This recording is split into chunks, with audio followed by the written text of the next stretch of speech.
On the upcoming edition of the Next Man Up podcast, part of the Press Play Podcast Network, Kenny Rhoda and I talk Indians, specifically Zach Plesac and Mike Clevinger in the era of COVID and their missteps, as well as the Big Ten and the Power Five conferences as relates to whether or not a football season is going to be played.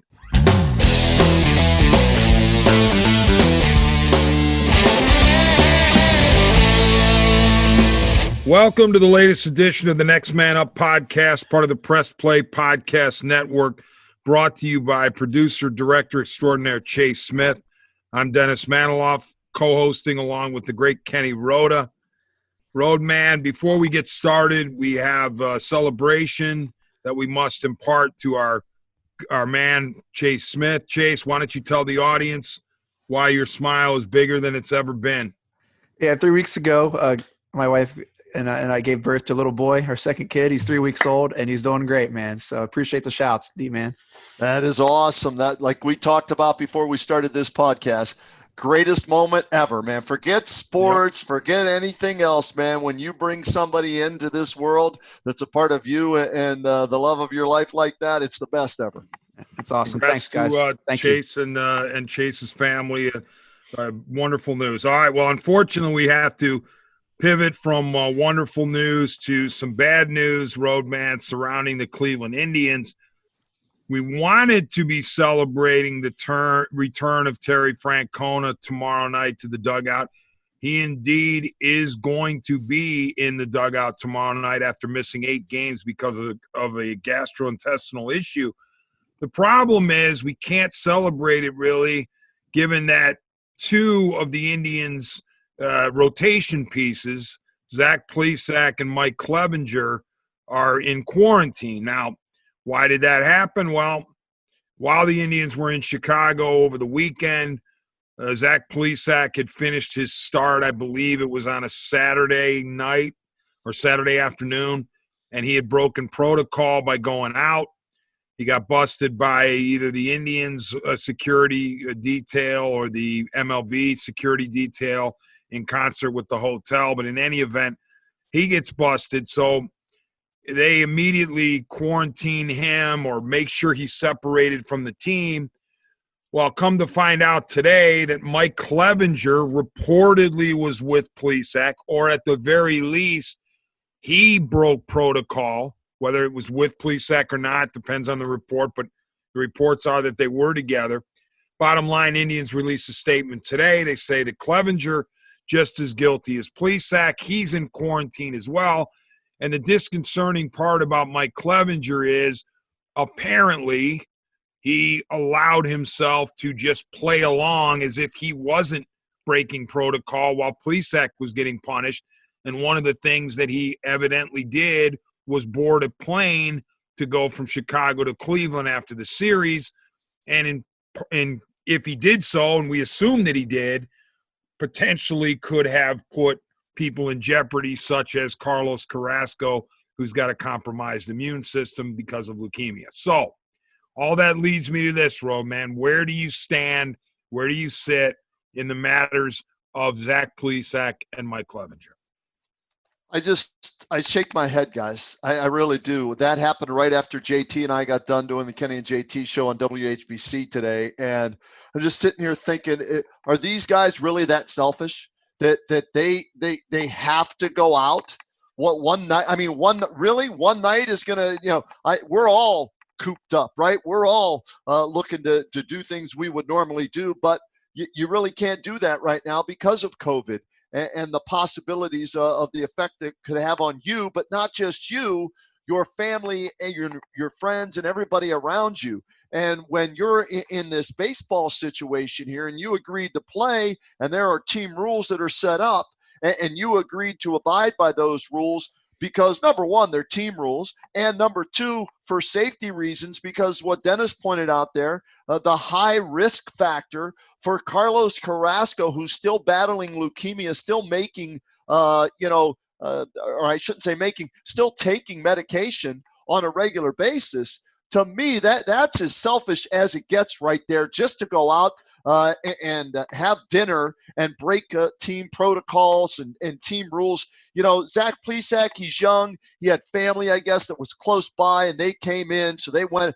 But for Clevinger to go out and then see Plesac get busted, not say anything, and then get on the damn plane and put everybody on that plane at risk, especially Carlos Carrasco, that to me is inexcusable, extremely selfish, disappointed in him, very dangerous decision on his part. And whatever punishment the Indians decide, and he's not starting tomorrow night against the Cubs when he should have been starting, to me, I back the Indians 100% in all this. It started with Franmil Reyes, then Plesac, and now Clevinger. It leads me to wonder, D-Man, is this team mentally tough enough to handle the situation that they and every team in Major League Baseball have been put in with this COVID-19 and all the guidelines that they must adhere to for a chance to finish the season and maybe win something? It's just frustrating. It is. Frustration is a great term. Confounding is another one. And as I said, you know, we have to believe that Mike Clevinger had boarded the plane. We don't have the absolute 100% verification that he did, but it would be almost impossible to believe that he wouldn't have, given that the Indians didn't release the statement until today. And, you know, we would have known, somebody would have reported that Clevinger was driving himself back home or something in a self-imposed ban. So we go with that assumption on good authority that he was on the plane and therefore was, you know, engaging in a very selfish act. And here's the thing. It's not like there haven't been myriad warnings to everybody in Major League Baseball, but specifically the Cleveland Indians, because as you point out, Roadman, I mean, Reyes had his issue, and he was very apologetic for it. Well, of course, Plesac and Clevinger are teammates of Reyes, so they see that. Delino DeShields Jr. did, in fact, test positive for COVID. They see that. They go to Minnesota, and in the second game of the 4-game series, there is a lot of question, a lot of doubt as to whether that game is even going to be played. Right. Because the St. Louis Cardinals, who had left Minnesota before the Indians got there, were rumored to have positive tests. And we find out later that the rumors were true, and they were, you know, probably even worse than some people thought. So the Cardinals eventually became the second major league team to effectively be shut down, the Marlins being the first. Well, that Cardinals incident, given that they had just left Minnesota, was right in the face of the Cleveland Indians, right in the face of Plesac and Clevinger. The Indians decide to play, even though a lot of people would have excused them for punting on that game, and if so, they probably would have punted on the entire series, but they play that thing out. So it's not as though Clevinger and Plesac have been caught off guard by any of this stuff. And then on top of that, you know full well that you have an immunocompromised teammate who's in a battle. You know, I mean, if he weren't playing, we'd be talking about him battling for his life. I mean, he's going up against leukemia, and that's a tough opponent. I hate to use the sports analogy, but I will. And from what we can gather, Carlos is doing a great job. I mean, obviously, he wouldn't have the strength and the stamina to go out on the mound if he were really struggling with his treatment. But the bottom line is he has leukemia. So all of these things have been in the conscious mind, you would think, of Plesac and Clevinger, and yet they still do this. And you said this about Plesac, young guy, you know, and granted, Clevinger's young too, but younger than Clevinger, family, you know, just started, not making excuses, but I'm saying you could see that happening with Plesac a little more than you could with Mike Clevinger, who, as we have to keep saying, reportedly just goes along with it and pretends as if he wasn't party to it when he knew that he was. And so the next question I have for you, Roadman, is what does become of these two guys? In number one, what do the Indians do in terms of their punishment?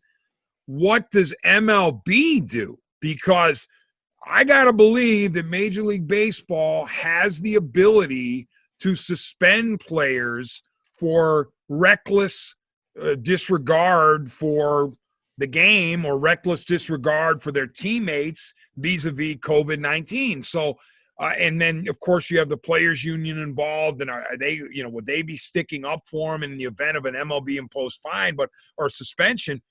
I think in the case of both of those guys, but certainly Clevinger, the MLB hammer is going to come down on Clevinger, and given a 60-game season, I don't want to be gloom and doom, but it wouldn't surprise me if Clevinger is sacked for at least a couple of weeks.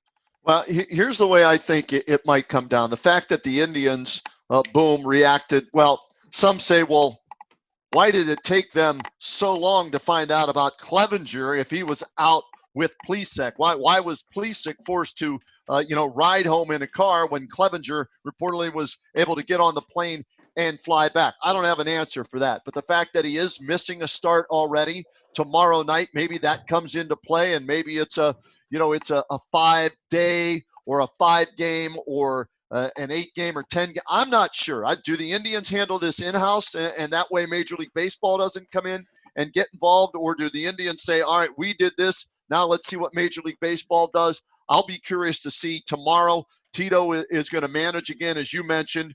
He and I guess Chris Antonetti are scheduled to speak to the media tomorrow.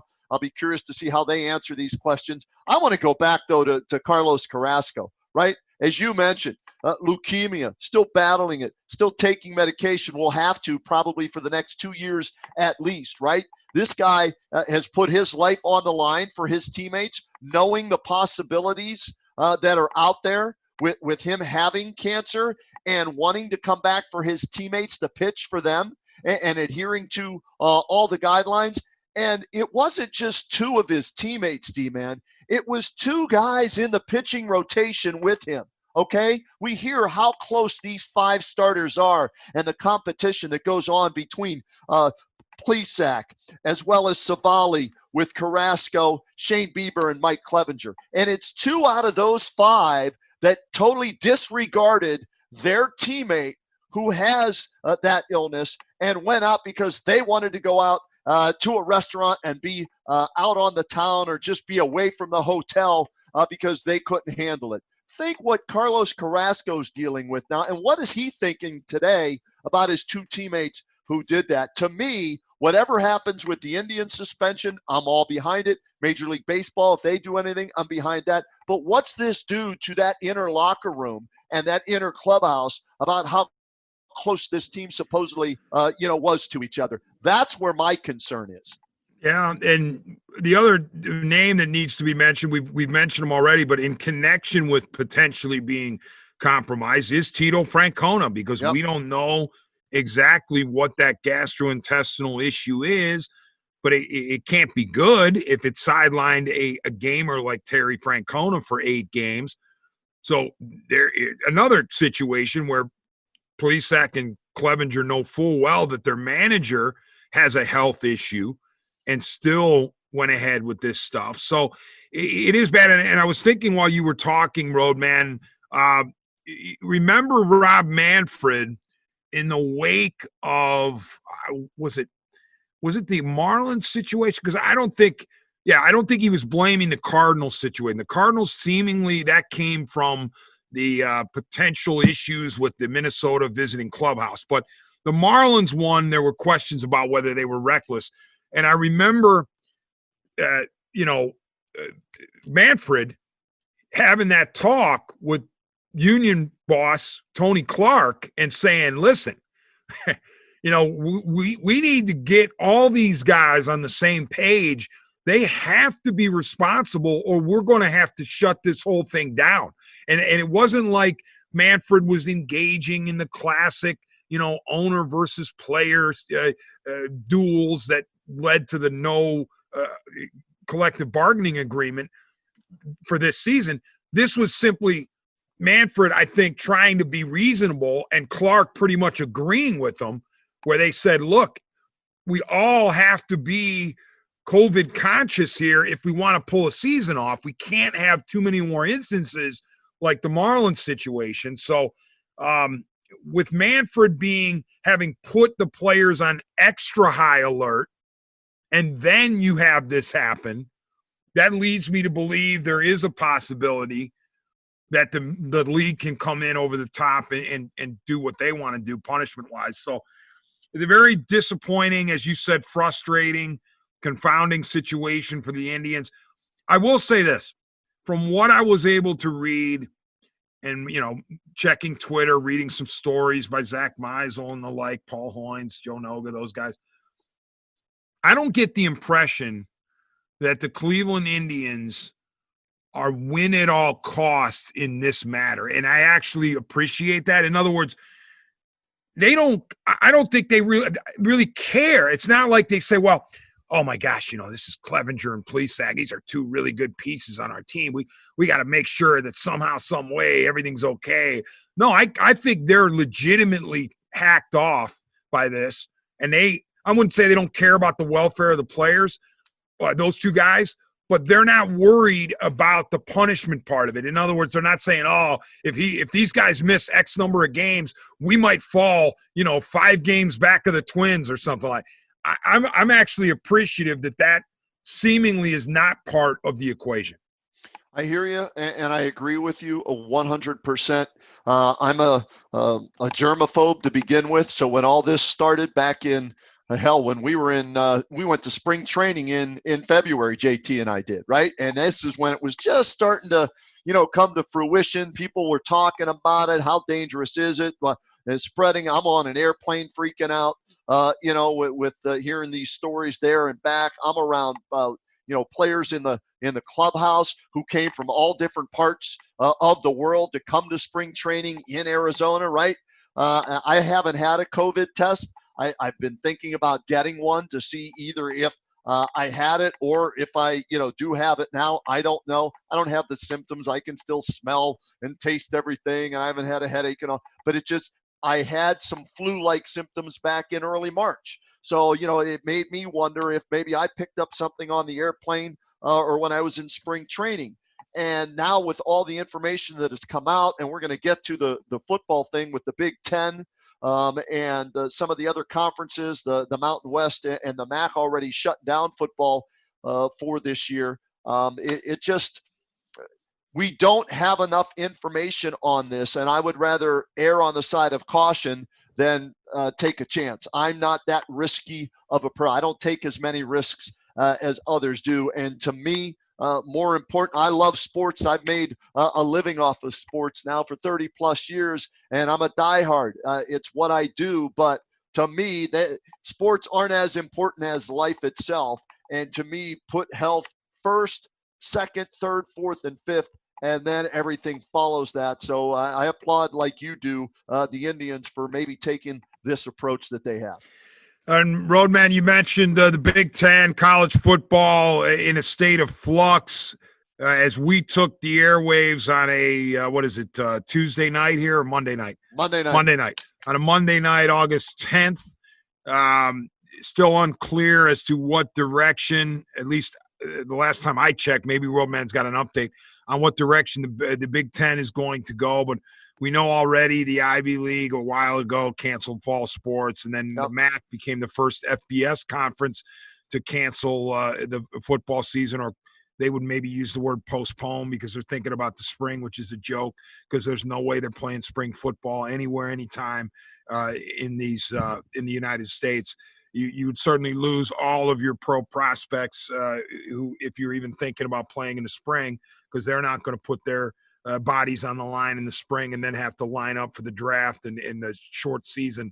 There would be no off season for them. So to me, spring is ludicrous, but keeping it in the fall. What do you think, unless you have an update, Roadman, on the Big Ten, what do you think is ultimately going to occur, and do you agree or disagree with college football in the fall? D-Man, I have been dumbfounded about this since we got more information about coronavirus and the fact that it's a contact virus. And I keep going back to something, not my words, NFL players president, okay? J.C. Treader, starting center for the Cleveland Browns, said, it's a contact virus. We play a contact sport, and there is contact on every play. Do you think it's a coincidence that I think what they say, 40 of the 66 players that opted out in the NFL this year were guys that played in the trenches, where there is battle on every snap, body parts touching, spit, sweat, blood being shed, on almost every play? No, I don't think that's a coincidence. And the fact that there's no vaccine for it, there are no drugs that say we can treat this if you get it. I'm shocked that high school football is still being talked about, even though the OHSAA went from 10 games to 6 games. I'm surprised that college football is being, talked about and being played, talked about being played this year. But then again, I go to the monetary side of it. The NFL and the NCAA tend to lose too much money if they don't have these seasons. High school football, not so much. And you're talking about amateurs and kids, okay? And let's not kid ourselves. College, yeah, they're considered amateurs, but let's be real. The NCAA, it's the minor leagues to the NFL, right? And so for me, I don't see how you play any football if you're at all concerned about the health and well-being of the athletes involved. So that's the way I've been looking at this. And I'm surprised here we are on August 10th, where we still have high school football on the schedule. We still have college football on the schedule, except for the Ivy League, Mid-American Conference, and Mountain West Conference. And the NFL is training camp officially begins for the Browns on Friday. And they're all moving forward with protocols and guidelines, but we're seeing how some of those, aren't working with the Major League Baseball, like the NFL and college football. It doesn't have the bubble. The NBA and the NHL seems to be working within the bubble where testing is done regularly. Whereas if you leave these athletes out on their own to be, with whoever they want to be with, once they step away from the football field or the ballpark, we're seeing that it's tough for them not to do what they normally would do and go out. Yeah, I've been reading some tweets as you've been speaking, Roadman. It looks like the Pac-12 AD and coaches kind of in a similar situation. League presidents expected to vote Tuesday on whether the Pac-12 will postpone the fall season, delay, or proceed. And we've been hearing about, the Big Ten potentially postponing the start of the season. And what I'm about to say, I'm not trying to counter anything that you said, Roadman, as like, a point counterpoint, but it is interesting that, some of the big names, such as Trevor Lawrence, such as Justin Fields, are saying, hey, let us play. We want to play. And they're saying we're willing to take the risk. And then, I saw it debated where you had some college football analysts who wanted to put 18, 19, 20, 21-year-old men into a kid category, and another analyst or a couple analysts wanted to put them into a young adult category.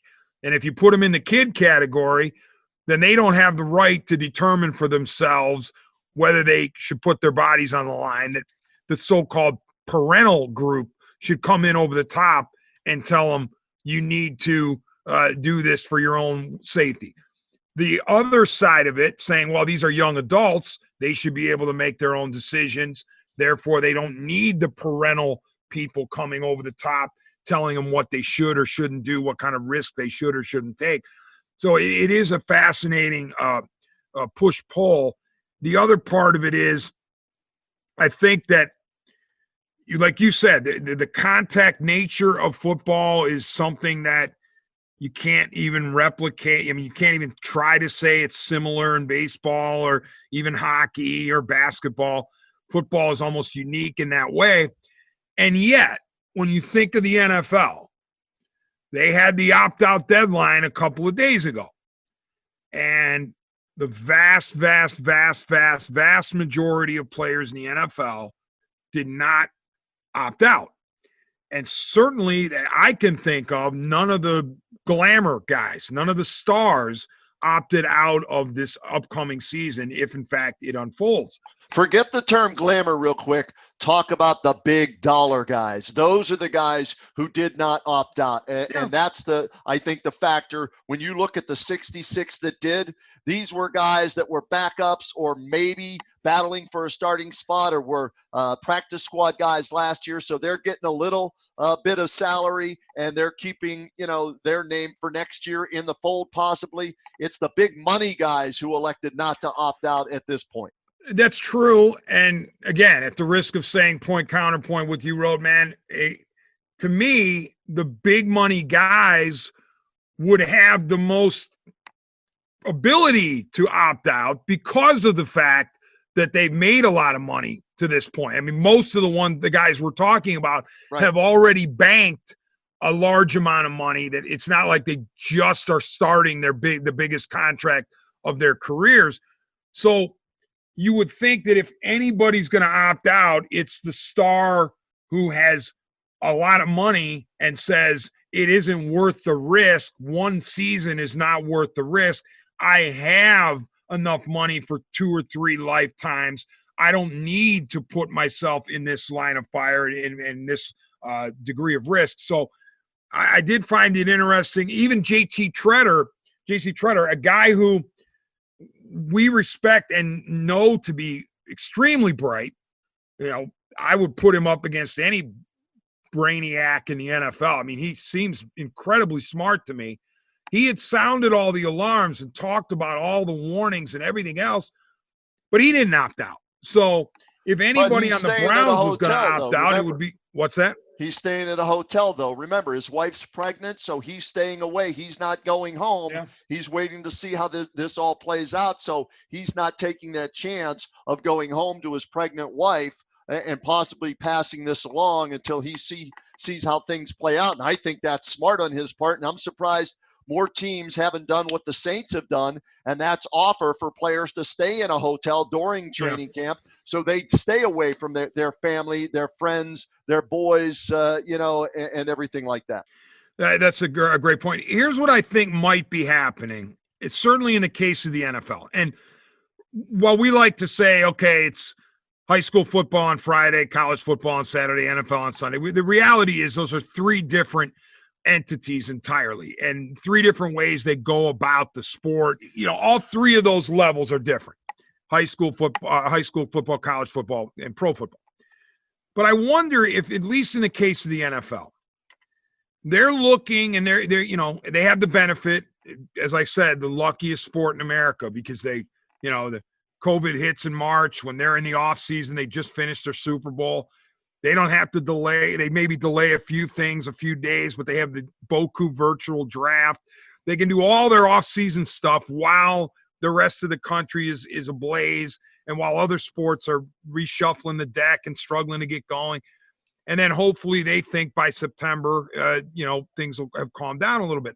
But in this time period, they've been able to sit back and watch the the NBA, watch the NHL, watch MLB, watch the PGA Tour, the UFC, you name it, whatever sports are in play, NASCAR, and take copious notes. And they're able to say, okay, what is working for NASCAR? What isn't? What is working for the PGA? What isn't? More to the point, when you think about the NFL, you think about the 4 majors. So what is working for the NBA? What isn't? What's working for the NHL? Why has the MLB been beset by these? And what I think might happen is the NFL is saying, all right, here's the positives, here's the negatives. We're going to do everything in our power to mitigate or eliminate all of the negatives that we've compiled from what we have observed from the other majors.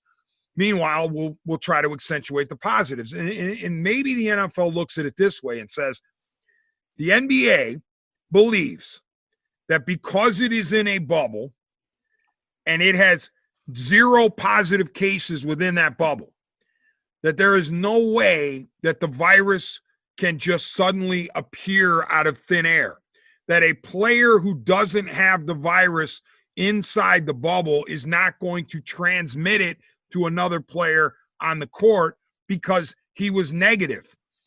The NHL, 2 hubs in Canada. Yep. they believe that they have saran wrapped it, if you will, and say everybody inside here is negative for COVID. They can't get it unless something is introduced from the outside, and we won't let that happen.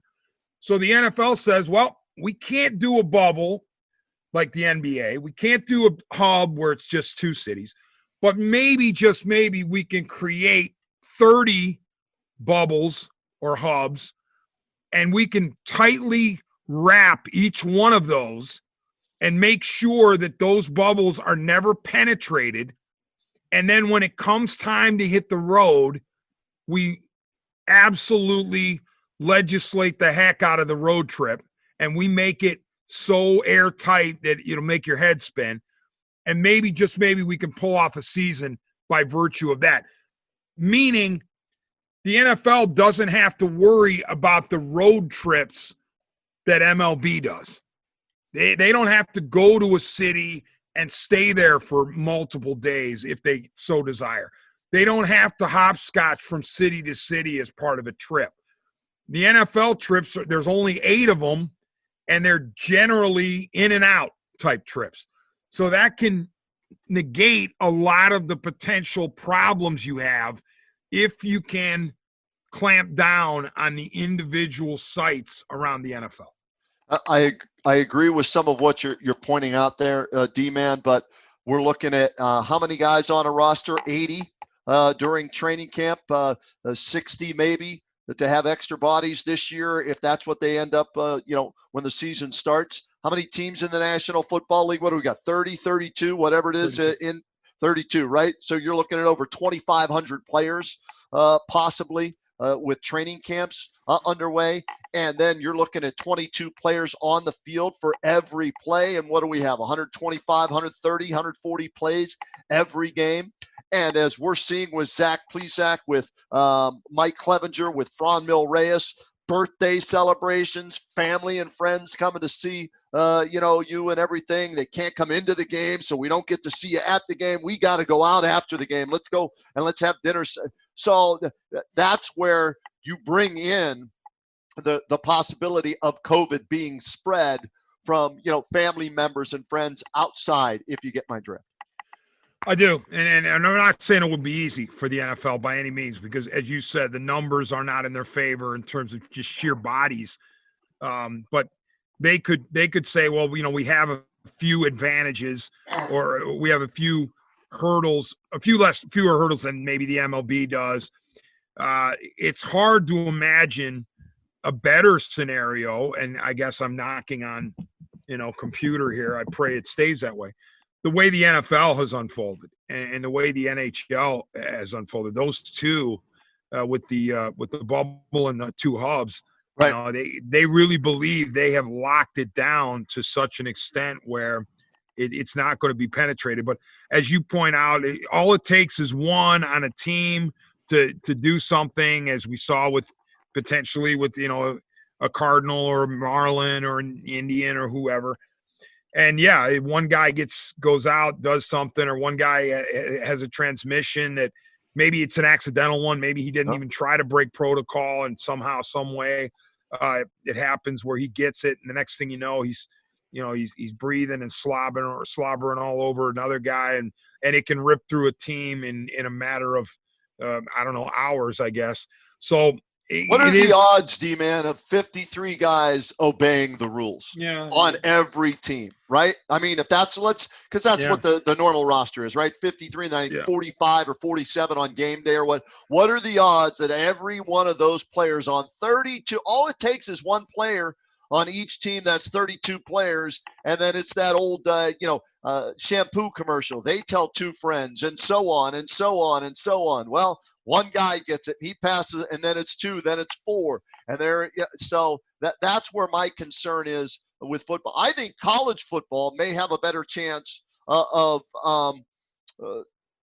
figuring this out or playing the season than the NFL, because I've got to believe that if college really wants this to work, college football, you may see them, keep these athletes, in a dorm somewhere, in a hotel somewhere for the full season, and make them take online classes where there is no interaction with other students. Now, do we know whether or not there's going to be classes at every university, and how many of them are in person, how many of them are online? Don't know, but I could see that working more so in college football than I can see guys on an NFL team not wanting to go out and breaking protocols. Yeah, and it's interesting you just said that, because I was watching a show this afternoon, I believe it was ESPN, where they were talking about how the college obstacle as opposed to the NFL obstacle is that you're not so much worried even about the individual student athlete. You're worried about will the student athlete transmit the virus to fellow students on campus. But in your solution, they wouldn't be, because they would be isolated and learn in their own little classrooms, if you will, their football classrooms, or as opposed to commingling with the rest of the student population. I do want to go back to baseball just because it popped into my head. Yeah. Roadman, I actually complimented Commissioner Rob Manfred the other day on WTM 1100. Rare for me to do it. He's an easy target for criticism. But I said, I give him credit for continuing to plow forward with his game, recognizing it's not all altruistic by any means. He's got money on the line and there's TV revenue, and I get all that. It's not like he's just doing it out of the goodness of his heart. But he has not folded despite a Marlins team hit and put on pause, a Cardinals team hit and put on pause. My question to you is, how much more in this already goofy, tricked up, bizarro world MLB 2020, how many more instances of a COVID outbreak amongst a roster can MLB absorb before Rob Manfred has no choice but to raise the white flag of surrender? Well, this is my opinion of Rob Manfred, and I don't think highly of him at all.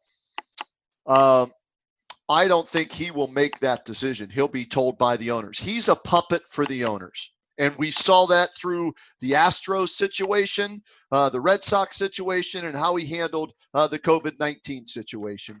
And, trying to get the Players Association and Major League Baseball to agree on something. He dragged it out far too long because he was told to drag it out by the owners. So whatever the owners want, whenever they're really concerned, whenever they've maybe made enough money to get by for this season, that's when I think they'll shut down Major League Baseball. So for me, I don't think Rob Manfred ends up making that call. I think the owners will use their puppet, Rob Manfred, to make that decision for him. And they'll tell him, okay, yeah, this is really pushing it. This is too risky. We made some money. This is enough. Let's shut it down. That's the way I view it. All right, Roadman, we'll go back to football, and specifically college football. Yeah.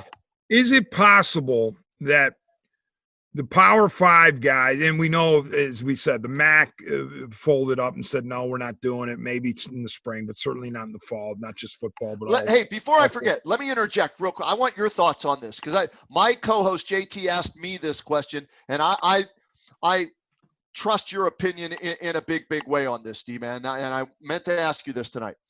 Do you think the Mid-American Conference would have pulled the plug this soon had the Big Ten Conference not canceled non-conference games, allowing the MAC to have a big payday? That's exactly you're hitting on it. To me, it became an untenable situation for the MAC, and specifically for John Steinbrecher, the commissioner.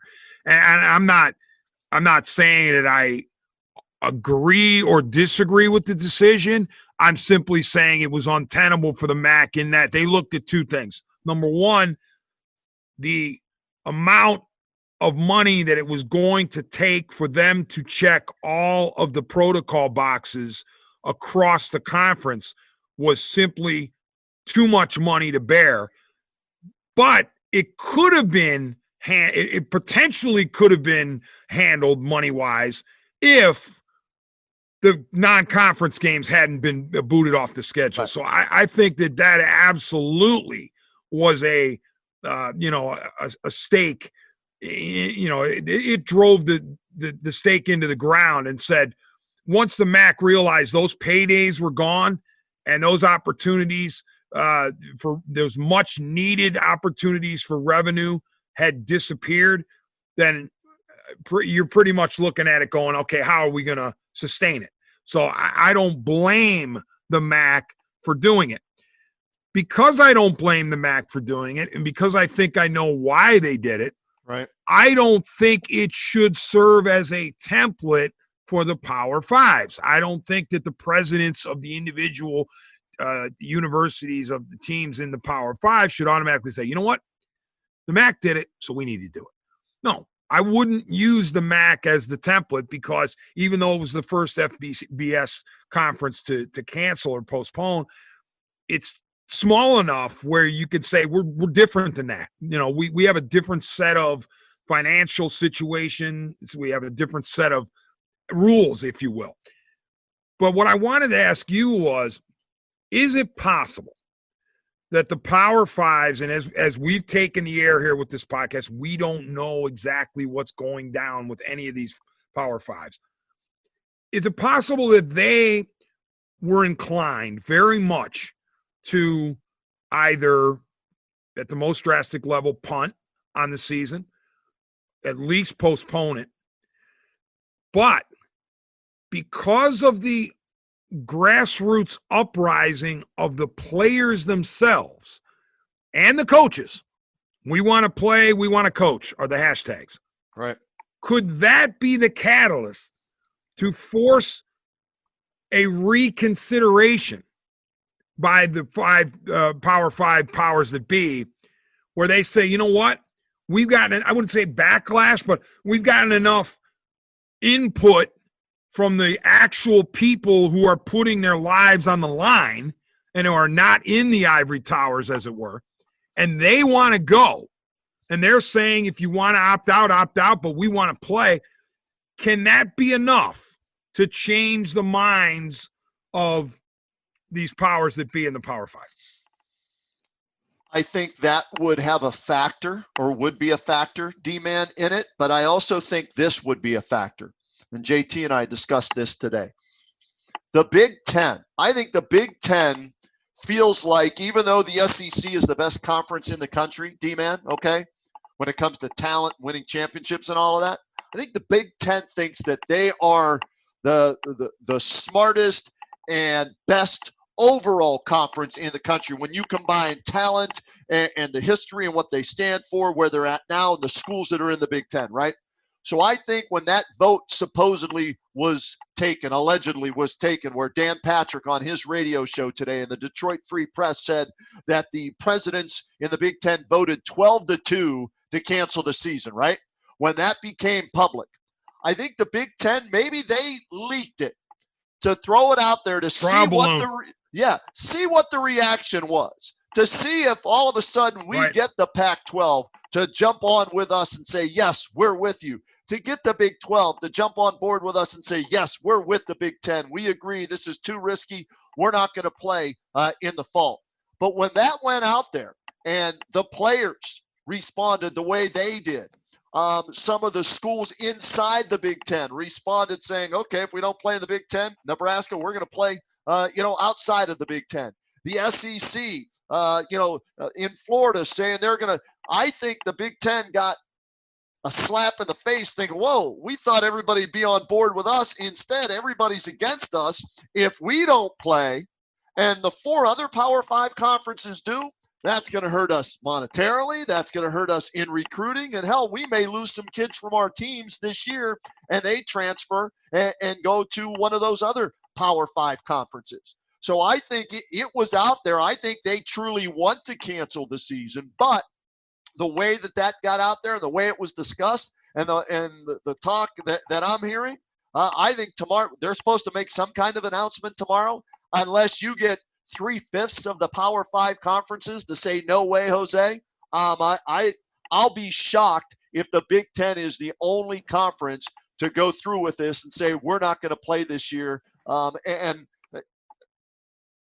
to them, that I don't think they were prepared for that. That's just me. Yeah. Hey, Roadman, absolutely fantastic points that you and JT made that you summarized so well just now, because it wouldn't shock me at all if it was a deliberate leak. I mean, you think about during labor negotiations in any of these major sports, you know that they're leaked. You know that each side has individual media members that they count on to tweet things out or write things, and then they want to see what the reaction is to it. They want to see if it's on SportsCenter, and if it's leading, which way is it leading? Yep. Is it leading with the positive or the negative? So I think what you put out there, you and JT, is entirely plausible. That the Big Ten had a notion, had an inkling. I'll go along with the two outliers being Iowa and in Nebraska. But I thought I heard too, Roadman, and this would further buttress your point. I thought I heard the incoming president of Ohio State go, oh, no, we weren't against it.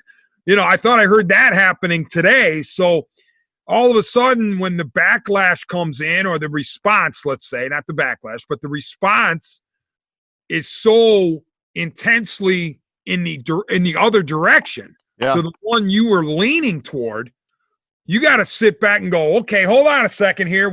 Nothing's official here. We need to rethink this. And of all the points you made within the point, the one that really resonated with me is the whole idea about prestige and recruiting. Because if you, as the Big Ten, decide that you're going to sit this one out while the other big conferences go ahead and play, you are going to lose ground that is you're going to fall so far behind that it's not just going to be one season you're going to pay the price. You're going to pay the price for years, potentially. And it's already an uphill climb for the Big Ten vis-a-vis the SEC. We know that. We've seen that. Results bear it out over the last 20, 30 years. The SEC is king, okay? One of the reasons the SEC is king is because of the weather. Because, it's hard to get the super, super duper stars to come play in these colder weather climates other than Ohio State. But in the SEC, it's everywhere, the warm climates and the beautiful campuses and all that stuff. So that's just one of the many obstacles that the Big Ten faces. But you're already behind them. If you sit this out, you're going to fall light years behind the SEC, and players are going to be like, oh, yeah, the Big Ten? What? Nah, we've never heard of them. Who are they? Other than Ohio State being an outlier maybe, or perhaps a Penn State. We'll never mention the team up north. I did find it interesting, though. Having said, I don't want to mention the team up north, the name of the team, or the coach's name. But that coach had a nice letter that he sent out, and it detailed the case for playing. And he talked about how his school and his conference had gone to great lengths to protect the student athletes and all that other stuff. So one of the few times I agree with that guy, but he was making the impassioned plea to play. So I think your scenario, yours and JT's, is just as, if not more plausible than anybody else's out there, that the Big Ten floated the trial balloon. The trial balloon got hit with a bunch of arrows. A bunch of people got their bows and arrows out and shot the trial balloon down. And all of a sudden the Big Ten said, okay, we got to recalibrate here. We got to try this one again. Let's do this Zoom call again and see where we stand after hearing from the players and the coaches. So how about Ryan Day? I'm sorry, go ahead. How about Ryan Day's comment? And I'll read you the tweet, D-Man. I saved it from earlier today, about 8 hours ago.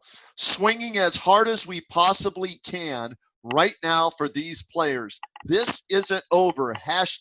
#fight. So there's your coach at the Ohio State, along with that guy, from that team up north, where last week they were at odds with each other. They were ready to, come to blows. And now here they are a week later, they're on the same page, fighting for the Big Ten not to cancel its season. I understand where the presidents from these schools are coming from, D-Man. And it comes down to, and I took some notes on this while we were doing the podcast here. the long-term cardiac concerns from COVID-19, not knowing what those are, because there are some cases here, they're talking about myocarditis, okay? And this is an inflammation of the heart muscle that can be caused by a viral infection. And the coronavirus is supposedly one of those viruses that can cause this. And I guess there was a kid that played for Indiana, I believe it is, football player with Indiana that is having issues with this. And the Mid-American Conference did some research on this, and it's one of the reasons supposedly they canceled their season. And one of the reasons I think the vote today was 12-2, allegedly, even though it wasn't the official vote with the Big Ten presidents. There is the concern that down the road, will there be lawsuits from kids who played this year if the Big Ten allows them to play, even though they signed some kind of waiver? I think that's where the presidents are concerned about this, not knowing what the long-term effects are should a player come down with COVID-19, even if he recovers from it now, what it may do to that athlete down the road. Yeah, two-part response to that, Roadman. Number one, I've talked to a couple of attorneys. My brother is an attorney, but I have not spoken to him directly about it. But the ones I have, they say that it depends on the ironclad nature of the waiver. You know, as long as the waiver that is signed by the student athlete absolves the university of any and all guilt, as it were, or any and all penalty for you testing positive, then there's no legal action that can be pursued. But if there is the potential for wiggle room within the waiver, which I doubt there would be, then you could pursue it. The other part of it is in the matter of football, in the matter of tackle football, I think there's a unique element there that isn't in play with other sports. Maybe hockey would say yes, and that is concussions. So the players could say, and I'm not quoting any player that I know of, but it's possible they say it to themselves or they've said it to their coaching staff or maybe an administrator. When we go on the field and we put the pads on and we put the helmet on, we take a risk. We take an injury risk that is higher in general than most other sports, and certainly professions. The banker, for example, or the stockbroker, or even the dentist or the doctor. We go out there and we put our bodies on the line. And within that, we put our brains on the line. And we have the potential on every play to get a concussion. And if we don't get a concussion, we have the potential to be dinged along the way to where we don't necessarily feel it then. We don't feel it a day later or a month later, but 10 years later, all of a sudden there's a blank spot in our mind. We know that is a risk inherent with tackle football. Even with all of the safety measures that have been enhanced over the years, and the helmet technology and the rules tweaking to try to take concussions, I wouldn't say out of the game, but mitigate them. Even with all that, these players, college, high school, even peewee, certainly pro, with all the speed and the muscle and the weight that exchanged in a blow, they're taking this risk on a snap-by-snap basis. So they might be uniquely qualified to say, look, get that there's COVID stuff that we're not sure about, that could be related to the heart muscle, that could do something to some other organ or muscle in the body. But we're willing to take the risk, just as we are willing to take the risk on our cognitive health for the rest of our lives. If a waiver is worded that way and they sign that, then I could see everybody agreeing to that, the players, and we have college and NFL football with no problem. I don't think you can do the high school one is the one that I'm surprised that we're still having high school football, DMan. And you know me, I love my high school football. WHBC, Stark County, this would be our 76th year of doing high school football games. So it's huge for us. High school football in Stark County is bigger than college and the pros. Okay. It's what they live for. It's what they love. So I want it, but not at the risk of these young kids and we're seeing more kids coming down in the test results with COVID and everything. So I understand why basketball is working. I understand why the NHL is working. I see why Major League Baseball is struggling, and I'm still, I'm not optimistic about football happening, but I've been wrong before. I'll be wrong again, and we'll see how this plays out at all three levels. Roadman, that's a good way to wrap it up here on this latest edition of the Next Man Up podcast, the anniversary edition. That's right. First year anniversary. We neglected to mention that. We're into our second year as a podcast, Press Play podcast member. Thank you very much, Chase Smith, for allowing us to venture into year two. Chase, anything else you would like to add other than the baby announcement? Looking forward to this year, fellas. You guys are a pro's pro, and it's an honor to have you with the network. And you know what I'll say about all that?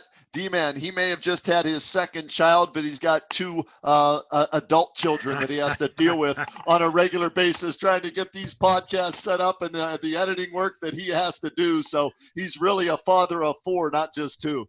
But like I said, are we kids? Are we older kids, or are we young adults? Chase has to make that decision of whether or not we should make up our own minds and stuff. But we'll leave that up to Papa Podcast. How's that? We'll leave that up to him. You got it. All right, Roadman, thanks very much, and stay safe out there. All right, bud? You too, my friend. Always a pleasure.